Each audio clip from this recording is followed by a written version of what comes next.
If you have ever ordered food on Zomato or Swiggy, then you have definitely seen Faasos, Behrouz Biryani, and Eatsure Pizza. Well, they're all sub-brands or sub-kitchen of the same company. Today, they're a unicorn with a valuation of $1.4 billion with some of the most popular restaurant chains in India without even a single physical restaurant. Look, at some point of time, we have all thought about owning a restaurant, whether it is a fancy restaurant or even just a food truck. But it's really hard to open a restaurant because of high rentals and labor shortage. Well, something similar happened to Faasos when they started. But Rebel Foods, which is a parent company of Faasos, rewrote the rules of entire food and restaurant industry. While every other restaurant is struggling to survive and hardly making any money even after many years, how did Rebel Foods build $1 billion food empire in just 5 years?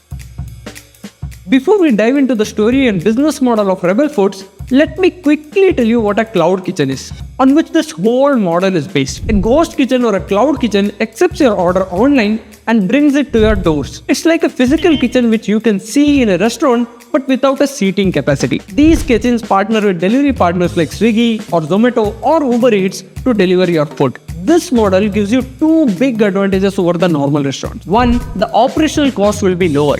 And two, it eases your entry into this business center because it requires way less capital than a fully fledged restaurant. So people like you and me can start a cloud restaurant. So, how did Rebel Foods become a unicorn? Okay, so Faasos was started way back in 2004 by Jaydeep Burman and Crore as Kolkata roll store in Pune. But later it was incorporated in 2011 and evolved into a full-fledged restaurant. Faasos was supposed to become another McDonald's from India, focusing on wraps and rolls instead of burgers. But they had a big challenge: real estate. In India, prime retail space is scarce and very expensive. Crore Banerjee said in an interview, if we look at restaurant business in India per capita, there are 3 chains that have more than 500 outlets for a population of 1.5 billion people. That number is 75 in the US and 25 in China. What is the one reason that we don't have multi-city big chains is simply the real estate. And all thanks to the rental fees, which are the highest as compared to other developing countries. In 2014, Jaydeep Burman was stuck. He wanted to scale the business with sustainable costs. When he attended an investor summit, he got a simple insight: to eliminate friction in their business. Jaydeep went back and conducted a survey.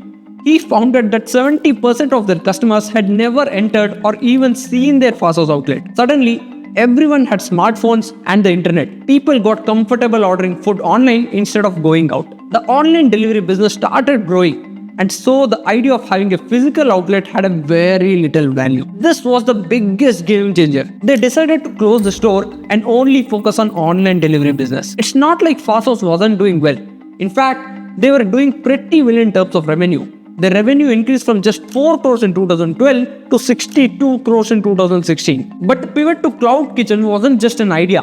It was a strategic masterstroke that gave them a massive advantage, especially when compared to traditional restaurants. The business model transition in 2016 helped them achieve growth by increasing revenues and reducing capital expenditure. Just take a look at their revenue numbers after transition. In just 4 years after the shift in the business model, they made a revenue of around 561 crores. Cloud kitchens made so much sense financially. There was no need for expensive spaces or fancy dining areas. No waiters or labor costs. The electricity and maintenance bill were also less. This reduced costs so much that cloud kitchens made 15 to 25% profit margins, whereas regular restaurants made just 5 to 10%. If we think about it, opening a normal restaurant takes months and costs lakhs of rupees. But to open a cloud kitchen, you just need a working kitchen, and this kitchen can be located anywhere. Then you need the kitchen equipment and delivery partners. With the same money you spend to open one restaurant, you can launch 3 to 4 cloud kitchens. Traditional restaurants have to juggle both their dine-in and delivery. Cloud kitchens just master one thing: cooking great food for delivery. And when Swiggy and Zomato exploded, they solved the biggest headache.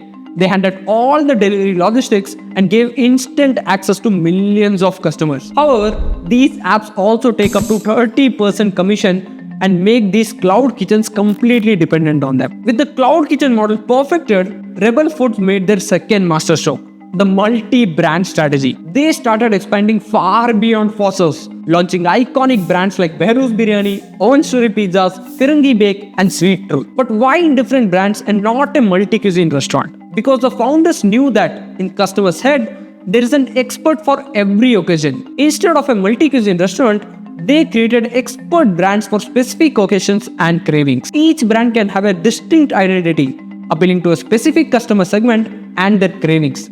Like Behrouz Biryani for a royal biryani feast, Eatsure Pizza for a pizza night, Firangi Bake for a quick snack, and Lunchbox for everyday meals. They wanted to be present in all kinds of food categories. This strategy allowed them to run targeted marketing campaigns, build strong brand loyalty for individual cuisines rather than a generic restaurant name. Consumers perceive a specialized brand as an expert in that cuisine. For example, you'll trust Behrouz Biryani more for biryani than a multi-cuisine restaurant. This builds confidence and drives repeat orders. And all these different brands actually run from the same cloud kitchen. This is the core of their efficiency.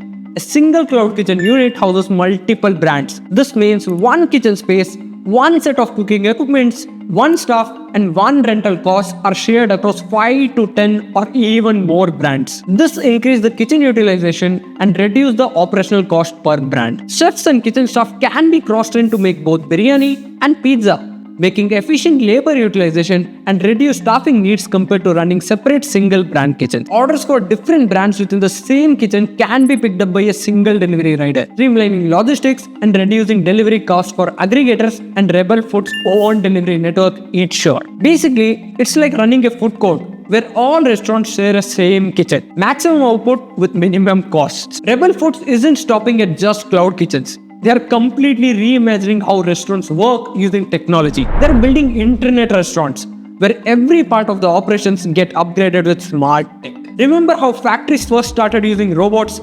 That same automation is now coming to kitchens. Rebel is bringing some really cool innovations. They're testing things like AI quality check systems that can spot if a dish looks right before it goes out, smart fryers that adjust cooking automatically, and even automated woks that can cook perfect stir right every time. They're even putting QR codes on orders to track everything. Even the best chefs can have off days, and we can't recreate recipes as it is every time. But technology can help standardize taste and quality across all their locations. So whether you order from Behrouz in Mumbai or Delhi, your biryani tastes exactly the same. Rebel Food started as just one small wrap shop, and now it's become a $1.4 billion global food tech powerhouse. They didn't just build successful companies, they completely changed how we think about restaurants. So, what do you think? Are cloud kitchens really the future of dining? And have you tried ordering from Behrouz or Eatsure? Let me know your thoughts below. If you enjoyed this video and learned something, don't forget to like and subscribe to the channel for more business breakdowns. See you in the next one. Bye-bye.